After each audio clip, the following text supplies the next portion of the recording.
சளி தொல்லை நீங்க, தலைவலி குணமாக.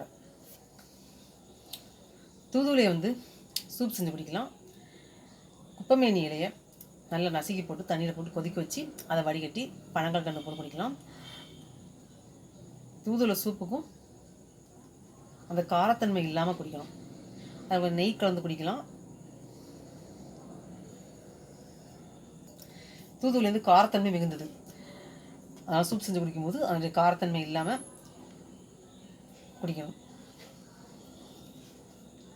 குப்பைமேனிக்கு இடித்து சாறு எடுத்து அதையும் சூப்பமாக செஞ்சு குடிக்கலாம். இல்லை அதை சாறு எடுத்து கொஞ்சம் பனங்கல்கண்டு சேர்த்து குடிக்கலாம். இல்லை நாடு சக்கரை சேர்த்து குடிக்கலாம்.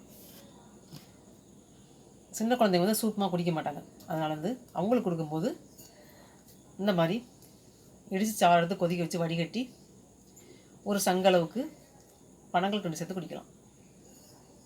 தும்பப்பூ வந்து எங்கே பார்த்தாலும் தும்பப்பூ கிடைக்கும் தமிழ்நாட்டிலலாம். வீட்டுக்கு வெளியில் வந்து நிறைய செடிகள், காடு செடிகள் முளைச்சிருக்கும் பார்த்திங்களா. அந்த மாதிரி ஏரியாக்கெல்லாம் பார்த்தோன்னா தும்பப்பூ சர்வசாரம் முளைச்சிருக்கும். அதில் வெள்ளை கலரில் பூ இருக்கும். அதை அப்படி உரியும் போது அதில் தேன் வரும். அதான் தும்பச்செடி. நாங்களாம் வந்து ஸ்கூல் படிக்கும்போது அந்த தும்பச்செடி வந்து எங்கே பார்த்து தும்பச்செடிக்குமோ அந்த வெள்ளை பூவை எடுத்து அதை வந்து அப்படியே உறிஞ்சு குடிக்கும்போது கொட்டிய தேன் வந்த மாதிரி இருக்கும். அது வந்து ரொம்ப நல்லாயிருக்கும். இதுதான் தும்பப்பூ செடிக்கு அடையாளம். கொஞ்சம் உருண்டை ஒரு மாதிரி இருக்கும். அந்த செடி மேலே வந்து இலை வந்து கொஞ்சம் வந்து நீட்டு வாக்கில் இந்த மாதிரி இருக்கும். கலக்கலக்கமாக தான் இலை இருக்கும். அந்த உருண்டை இருக்கிறதுல அங்கேயும் வந்து பூ மாதிரி பூத்து மாதிரி இருக்கும். அந்த அது ஒரு டிஃப்ரெண்டான செடியாக இருக்கும் அந்த செடி. தும்பப்பூ செடி.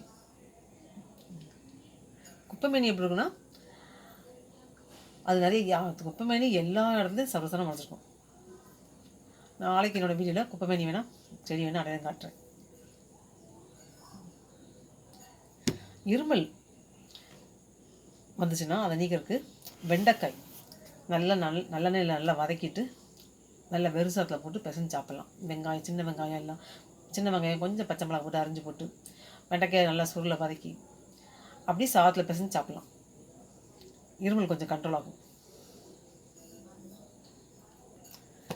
அதே மாதிரி இருமல் அளிக்கிறதுக்கு மிளகு பால் எங்கள் அம்மா கொடுப்பாங்க. எப்படின்னா, நல்லா நாட்டு மாட்டு பசும்பால் எடுத்து அதில் வந்து பெப்பர் ஒரு 1/4 ஸ்பூனுக்கும் கொஞ்சம் கம்மியாக போடணும்.